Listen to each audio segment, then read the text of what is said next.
नमस्कार दोस्तों, आप सभी का एक बार फिर से स्वागत है हमारे YouTube चैनल क्रीपी नाइट्स पर। दोस्तों, आज मैं आप सभी के लिए लेकर आया हूँ आदमखोर वेंडिगो हॉरर स्टोरी का सेकंड पार्ट। अगर आपने फर्स्ट पार्ट अभी तक नहीं देखा है तो पहले फर्स्ट पार्ट देखिए, नहीं तो आपको ये कहानी समझ में नहीं आएगी। तो चलिए दोस्तों, बढ़ते हैं आज की कहानी की ओर। साहित्य रात में बस चांद को देखे जा रहा था।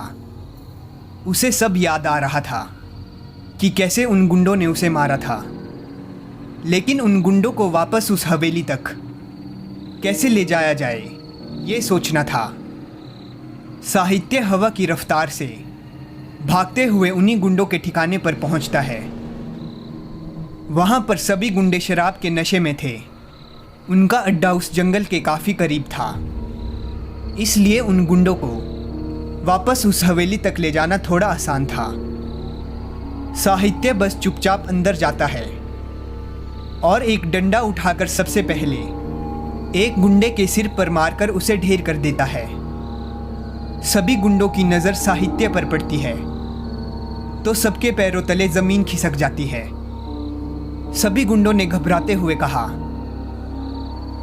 क्या ये जिंदा कैसे हो सकता है? इसको तो हमने मार दिया था, फिर ये जिंदा खड़ा कैसे हो गया? दूसरे गुंडे ने घबराते हुए कहा, कहीं ये कोई भूत तो नहीं? अरे नहीं, इसके पैर सीधे हैं। लगता है हम इसको जिंदा ही गाड़ आए थे, लेकिन कोई नहीं, इस बार हम इसे जिंदा नहीं छोड़ेंगे। इतना कहकर गुंडों का सरदार एक बंदूक उठा लेता है।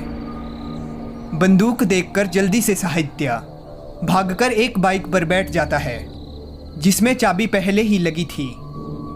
गुंडे भी अपनी कार से उसका पीछा करते हैं। साहित्य जाकर जल्दी से जंगल में उसी हवेली में पहुंच जाता है। जैसे ही वो हवेली में घुसने वाला होता है, तभी पीछे से एक गोली उसके शरीर के अंदर घुस जाती है। साहित्य वहीं गिर जाता है। गुंडों के बॉस ने हंसते हुए कहा, साला बहुत फुदक रहा था, एक ही जगह 2 बार मरने का सौभाग्य मिला है इसे। तभी एक गुंडा एक गोली और छाती में मार देता है। सभी गुंडे वापस हवेली से बाहर जाने लगते हैं। तभी दरवाजे पर सामने साहित्य को खड़ा देखकर वो सारे चौंक जाते हैं। ये तो अभी मर गया था। इतना कहकर गुंडा वापस मुड़ता है तो वहां साहित्य नहीं होता है। एक गुंडे ने डरते हुए कहा, बॉस, मैंने कहा था ये इसका भूत ही है जो हमसे बदला लेने आया है। सभी गुंडे भागने की कोशिश करते हैं। सभी जंगल के अंदर निकल जाते हैं, लेकिन गुंडों का सरदार वहीं पर हक्का बक्का होकर साहित्य को देखे जा रहा था। साहित्य का शरीर एक हड्डियों के ढांचे में बदल जाता है। उसके शरीर से खाल ऐसे बिखर जाती है जैसे उसने खाल के कपड़े पहने हो। उसका चेहरा भी हिरन के चेहरे में बदलने लगता है और फिर उसके भी सींग निकल आते हैं। गुंडा डरते हुए पूछता है कि आखिर तुम हो कौन? मैं क्षेत्रपाल हूँ, यमदूतों में से एक। तेरी आत्मा खाने के लिए आया हूँ। इतना कहकर क्षेत्रपाल अपने बड़े बड़े नाखूनों से उस गुंडे के शरीर को बीच में से चीर देता है। बाकी सभी गुंडे जंगल से बाहर की तरफ भाग रहे होते हैं, लेकिन हर किसी को किसी की चीख सुनाई दे रही थी, मानो क्षेत्रपाल एक एक करके सभी को जान से मार रहा हो। सिर्फ उनमें से एक ही बचकर सड़क तक पहुंच पाता है। वो जल्दी से अपनी गाड़ी के अंदर बैठकर उसे स्टार्ट करता है। तभी मानो एक शैतान उसकी कार के सामने वाली मोटर पर आकर गिरता है। क्षेत्रपाल ने पूछा, किसने भेजा है तुझे? मुझे यहाँ के विधायक के लड़के अंकुर त्रिपाठी ने भेजा था। वो अपने सामने एक हिरन वाले चेहरे और कंकाल वाले शरीर को देखकर जैसे ही चिल्लाने वाला होता है, वेंडिगो के हाथ कांच तोड़कर उसके शरीर से उसका दिल निकाल लेता है, फिर अपनी जीभ से उसे चाटता है और कहता है, अंकुर सक्सेना तू तो गया अब। अगले दिन साहित्य अपने कमरे में सो रहा था। तभी एक लड़की की हल्की उंगलियां उसके बालों को सहलाती है, जिससे वो डर कर उठ बैठता है। अरे सुचिका, तुम मेरे कमरे में कैसे? तभी साहित्य की माँ कमरे में आ जाती है। अरे बेटा, तूने बताया नहीं कि तेरी इतनी प्यारी दोस्त भी है। जब तू खो गया था तब यही थी जो हमारे साथ थी। इतना कहकर साहित्य की माँ चाय रखकर चली जाती है। सुचिका ने पास में बैठते हुए कहा, तुम लगता है काफी थके हुए हो। साहित्य ने जवाब दिया, हाँ वो दरअसल ऐसे ही। तो फिर क्या सोचा है तुमने? यहाँ कहीं पास में ही एक नया अंग्रेजी होटल खुला है, चलो, मेरा बड़ा मन है। इतना सुनकर साहित्य सुचिका के हाथों में हाथ डालकर कहता है, जैसा आपका हुक्म मेरे आका। साहित्य तैयार होने के लिए उठता है तो उसके पूरे शरीर पर घाव थे, मानो कल रात वो किसी भयानक जंग लड़कर आया हो। ये घाव कैसे? कुछ नहीं, वो गिर गया था। साहित्य जल्दी से अपनी टी शर्ट पहन लेता है और अपनी शक्तियों से अपने घाव भी अंदर ही अंदर ठीक कर लेता है। दोनों तैयार होकर मार्केट में जाते हैं। तभी साहित्य को एहसास होता है कि एक तांत्रिक बाबा उसका पीछा कर रहा है। साहित्य और सुचिका एक कमरे में बैठे हुए थे।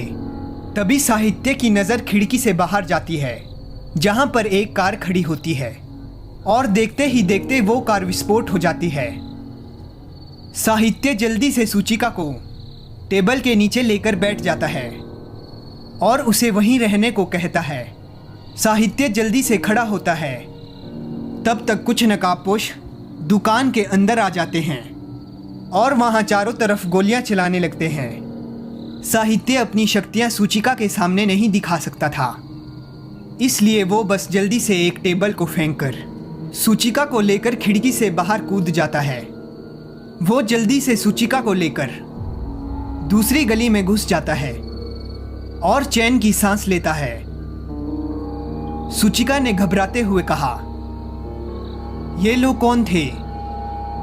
साहित्य ने कहा, पता नहीं। दोनों वापस घर की तरफ चल पड़ते हैं।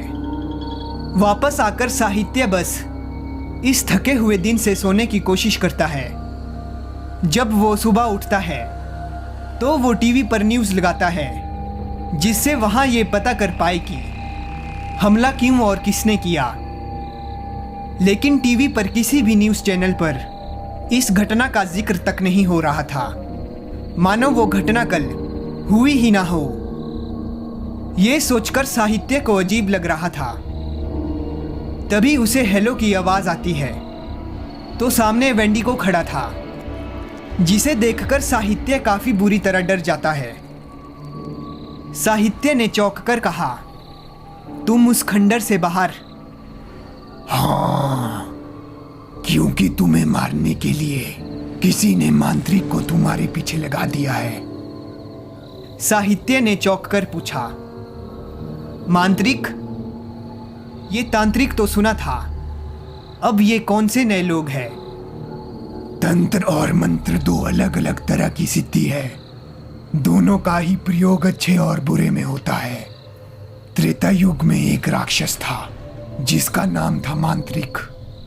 उसका नाम मांत्रिक इसलिए पड़ा क्योंकि वो अपने मंत्रों की सिद्धियों से किसी को भी वो सब दिखा सकता था जो वो चाहता है।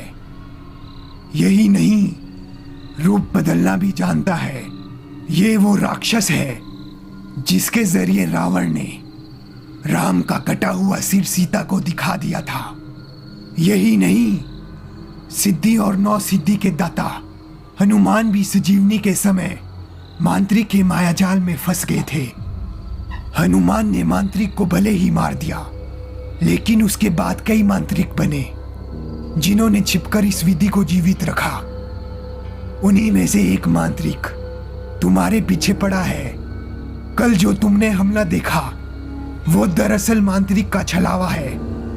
वो चाहे तो तुम्हारा क्षेत्रपाल वाला रूप का छलावा बनकर तुम्हारी गर्लफ्रेंड सूचिका को दिखा सकता है। साहित्य ने पूछा, तो अब मैं क्या करूं?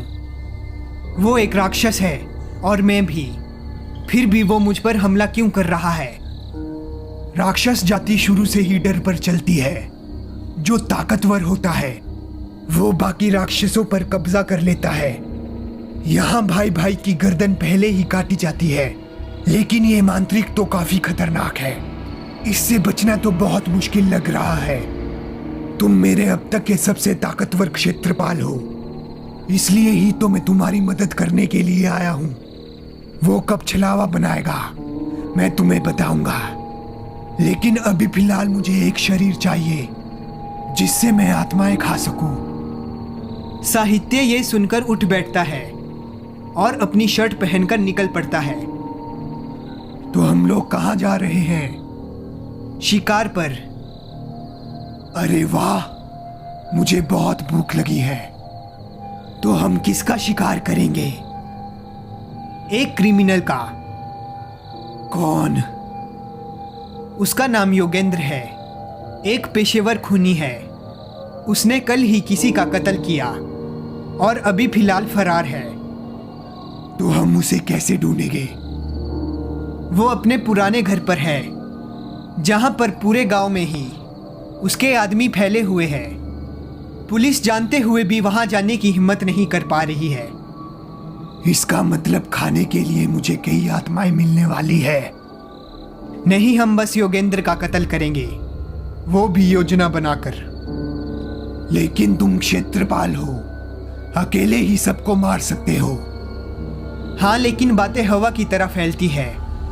अगर मुझे ऐसे अंधाधुंध कत्ल करते हुए या मेरे क्षेत्रपाल वाले रूप को किसी ने देख लिया तो ये बात फैलते हुए देर नहीं लगेगी कि इस कस्बे में कोई शैतान रहता है। सब मेरे पीछे पड़ जाएंगे, जो कि मैं चाहता नहीं हूँ। शायद तुम्हें पता नहीं है, पहले की मासूम लड़कियों को चुड़ैल बताकर लोग उससे बदला लेते थे। कुछ लड़कों पर भूत का साया बताकर मार दिया जाता था।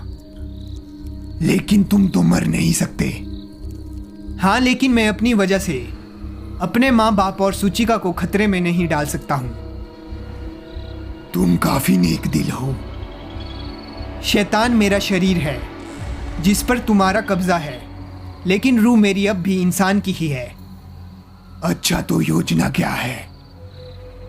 हम उसके गांव भेष बदल कर जाएंगे। जब हमें वो दिख जाएगा तो हम उसका कत्ल करेंगे। ठीक है।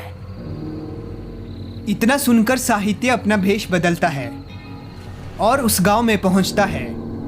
वो किसी हलवाई की दुकान पर बैठ जाता है और हलवाई वाले से काम मांगता है। हलवाई वाला उसे दिन की 100 रुपए की दिहाड़ी पर रख लेता है और साहित्य अपना काम करने लगता है। वो कचौड़ियाँ बनाने लगता है। तभी वहाँ पर एक आदमी आता है और साहित्य को देखकर कहता है, ये कौन है? तो हलवाई वाला बोलता है, साहब नया लड़का है, पास के ही कस्बे का है, बड़ा अच्छी कचौड़ियाँ बनाता है। ये सुनकर वो बोलता है, ठीक है भाई साहब के यहाँ कुछ कचौड़ियाँ भिजवा दो।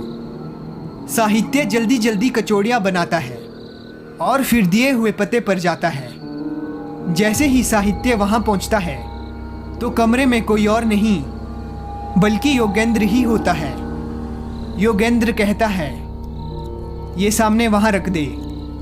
साहित्य कचौड़ियाँ रख देता है, फिर बोलता है, बस बहुत हो गया योगेंद्र, तेरे मरने के दिन आ गए।